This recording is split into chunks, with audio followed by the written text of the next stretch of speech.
인사청문회가 있을 때마다 청문제도가 개선돼야 한다는 목소리가 커지고 있습니다. 여론은 어떨까요? 여론조사를 통해 전국 현황과 그 속에 숨은 민심의 흐름 짚어보겠습니다. 이택수 리얼미터 대표와 함께하겠습니다. 어서 오십시오. 네, 안녕하세요. 네, 안녕하세요.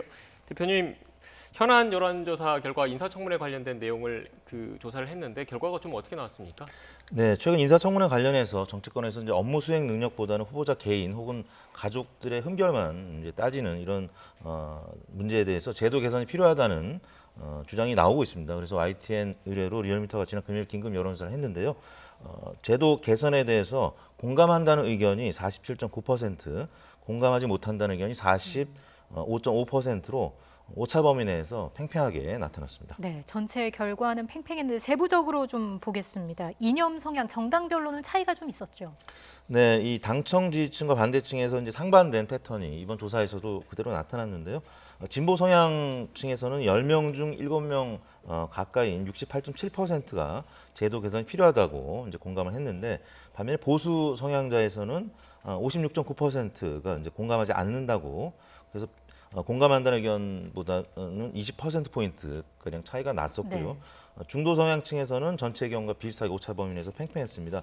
지정당별로도 확연하게 차이가 나타났는데요. 민주당 지지층은 10명 중 7명 정도가 공감하는 것으로 나타났고요. 반면에 국민의힘 지지층 10명 중 6명 정도가 비공감 의견을 나타냈습니다.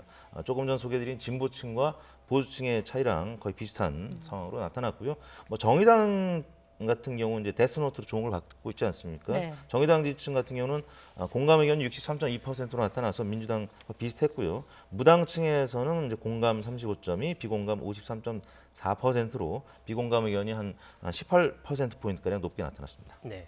앞서 한국갤럽에서도 비슷한 조사가 있었는데 여기에서는 인사청문회 우선 검증 대상에 대한 질문을 던졌었죠. 결과가 네. 어떻게 나왔습니까? 네, 고위공직자 인사청문회에 대해서 이제 귀하는 인사청문회에서 후보자를 검증할 때 다음 중 무엇을 더 우선시해야 된다고 보십니까? 이렇게 질문을 했는데요. 정책 능력이 47%, 그리고 도덕성이 47%로 동률로 나타났습니다. 이게 이제 2013년, 14년, 20년 이렇게 여러 번 조사를 실시했는데, 과거보다는 도덕성이 좀 낮아졌고요. 정책 능력이 좀 올라가서 과거와는 좀 다른 모습을 나타내서 도덕성보다는 정책 능력이 좀 중요하다는 의견이 최근 들어서 좀 부각이 되는 그런 결과가 나타났습니다. 인사청문회 방식에 대한 결과도 있었는데 소개를 좀 해주실까요? 네, 인사청문회 방식에 대해서는 도덕성하고 능력 모두 공개 검증해야 된다는 의견이 76%로 예. 압도적으로 나타났고요. 능력 검증만 공개하자는 의견이 19%로 나타나서 압도적으로 도덕성, 능력 모두 공개 검증하자라는 의견이 높게 나타났는데요. 앞서 이제 조사했던 그 항목 능력 검증이 우선이라는 응답자들도 네. 이 공개 검증하는 데 대해서 도덕성, 능력 모두 검증해야 된다는 의견이 한 10명 중에 7명가량이 나타나서 이 도덕성 부분도 여전히 중요하게 생각하는 것으로 나타났습니다. 네, 그럼 지금까지 쭉 설명해 주신 내용을 좀 정리를 해보면 네. 인사청문회를 했을 때 도덕성과 정책 검증에 대한 비중은 뭐 서로 비슷한 측면이 좀 있지만 네. 함께 공개해야 된다라는 측면에서는 보다 많은 사람들이 찬성을 한다 이렇게 받아들여야 되는 겁니까? 그렇습니다. 최근 들어서 이제 민주당이라든지 청와대 입장이 청문 제도에 대해서 문제 제기를 하는 쪽으로 입장을 밝혔습니다만, 많은 국민들은 여전히 도덕성 부분도 중요하다. 그리고 이게 공개 검증되어야 한다. 이렇게 많은 국민들이 입장을 밝히고 있는 것 같습니다. 예. 그 해외 경우도 조금 비교를 해보면 좋을 것 같은데 네. 지금 청문회 무용론도 나오고 있는 상황에서 외국의 인사청문회는 어떻게 진행이 됩니까? 네, 대표적으로 이제 미국 청문회를 살펴봤는데요. 사실상 이제 미국 청문회는 이원화돼 있더라고요. 이제 기간도 길고 또 이 도덕성 검증 같은 경우는 이제 비공개로 해서 이제 백악관 인사국이라든지 또 FBI 신원조회, 그리고 IRS라고요, 국세청 세무조사가 있고요. 또 공직자윤리위원회 등에서 다방면으로 후보자를 검증해서 사전에 이제 비공개 검증에서 통과된 인물들만 이제 공론화하는 거죠. 그래서 대통령이 의회 지도자들과 사전 이제 협의를 해서 합의가 된 분들을 이제 인준 동의안을 제출하기 때문에 미국 같은 경우는 대통령이 지명한 공직 후보자 중에서 한 99%가 인준에 성공한다고 합니다. 그래서 한국과는 좀 많은 차이를 보이고 있습니다. 네, 결국 관건은 사전 검증이 얼마나 철저하고 객관적이고 네. 공정하게 진행되냐 이 부분인 것 같네요. 그렇습니다. 그 사전 검증을 좀 시간이 오래 소요되더라도 내부적으로 검증을 하고 나서 이제 정책 검증으로 공개적으로 하는 것에 대한 이제 방향성은 정치권에서도 나오고 있고 국민들이 이제 공감하고 있는 것 같은데 미국의 사례가 굉장히 좋은 사례 같습니다. 이 청문 과정을 통해서 여야 간의 정쟁이 굉장히 심화되고 사실 정책과 관련된 부분들은 떠오르는 부분이 없고 대부분 뭐 논문 표절이라든지 뭐 탈세 뭐 또 이번에는 도자기 뭐 이런 부분들만 지금 떠오르기 때문에 뭐 해수부라든지 국토부의 어떤 정책들이 국민들이 중요하게 생각하는지 이런 부분들은 거의 보도가 안 됐고 국민들도 아마 기억이 안 나실 겁니다. 그래서 이런 부분들은 제도 개선이 필요하긴 좀 할 것 같습니다. 네, 이번 현안 조사 관련해서 내용을 좀 분석해봤고요. 이어서 대통령 국정 지지도도 살펴보겠습니다. 어떤 특징이 있었을까요? 네, 5월 2주차 대통령 국정수행 평가인데요. 긍정평가 36%로 지난주하고 동일한 수치를 기록했습니다. 부정평가는 60.5%로 지난주 대비 0.2%포인트 높은 수치인데 거의 이제 횡보했다고 봐야 될 것 같습니다. 긍정평가는 이제 충청권, 또 인천, 경기 30대 무당층에서 소폭 올랐고요. 부정평가는 70대, 60대 이제 고령층 그리고 정의당 지지층, 보수층, 학생층 등에서 상승한 것으로 나타났습니다. 네, 이 같은 국정 지지도 추이에 어떤 사건들이 영향을 줬습니까? 월요일, 화요일까지는 뭐 지표가 좋지 않았습니다. 역시 이 청문회 과정에서 이 새 후보자 이매숙, 노영민, 박준영 후보자의 거취와 관련해서 여야 간에 이제 특히 화요일 날 최저치를 기록했습니다. 34.1%까지 빠졌는데 여야 간의 총리 후보자 인준안 처리 합의가 이제 불발됐다는 소식이 있었고요. 또 정의당이 김부겸은 총리 인준해야 되지만 이매숙 박준영은 철회를 이제 요구하는 이런 보도들이 네. 나왔습니다. 그리고 나서 수요일 날 민주당 초선 의원들이 장관 후보자 최소 한 명 부적격 판단 내려야 한다는 이런 보도가 나오면서 약간의 대통령 지지율이 반등하기 시작했는데요. 목요일 날 김부겸 총리 후보자 임명 동의안이 찬성 168표로 본회의가 통과가 됐고 박준영 장관 후보자는 자진 사퇴하면서 이 청문 전국이 좀 일단락되는 분위기. 그래서 금요일 날은 37.8%까지 올랐다가 목요일 날은 37.8%까지 올랐다가 금요일 날 30.2%로 마감이 됐습니다. 네, 네. 이런 흐름 속에 이제 5.18이 있고 한미 정상회담 등 다양한 일정이 있습니다. 이 부분은 지지도에 어떤 영향을 미칠까요? 네, 그 뭐 5.18 같은 경우는 사실 여당보다는 야당에 부담이 되는 이슈인데요. 이제 국민의힘 같은 경우는 이제 최근 들어서 좀 상승세를 보이다가 이제 박스권에 30% 중반에 지금 횡보를 하고 있는 상황인데 오히려 이제 이번 5.18 유족회에서 국민의힘 의원들을 이제 초대를 하고 그래서 야당한테 불리한 이슈고 또 시기인데 올해는 좀 다를 것 같습니다. 국민의힘 정운천 의원이라든지 성일종 의원을 예.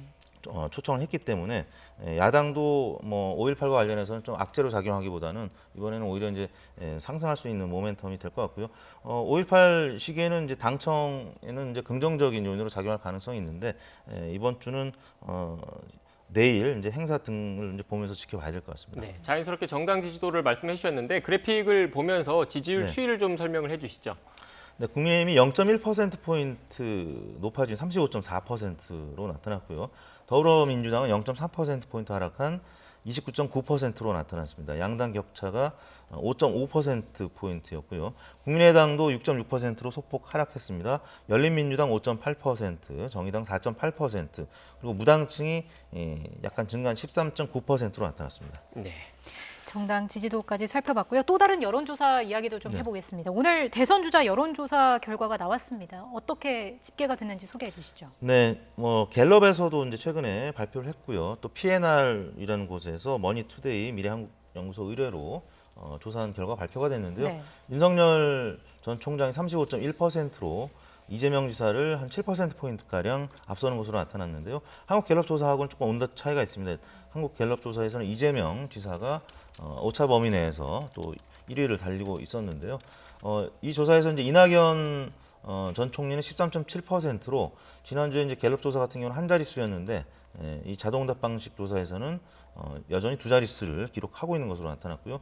그 뒤를 이어서 홍준표 전 대표, 국민의힘 입장에 지금 이 가시밭길을 가고 있는데 그래도 보수 진영에서는 윤석열 전 총장에 이어서 2위를 달리고 있습니다. 이어서 안철수, 정세균 순으로 나타났습니다. 네, 지금 앞서 간략하게 설명해 주시긴 했는데 이 차기 대권 주자 관련된 지지도 관련해서 여러 그 여론조사 결과가 있지 않습니까? 그래픽을 쭉 한번 보여주시겠습니까? 지금 이 그래픽 같은 경우에는 지금 PNR이라는 곳에서 네. 조사를 한 그래픽이고요. 다음 그래픽 한번 또 주십시오. 네.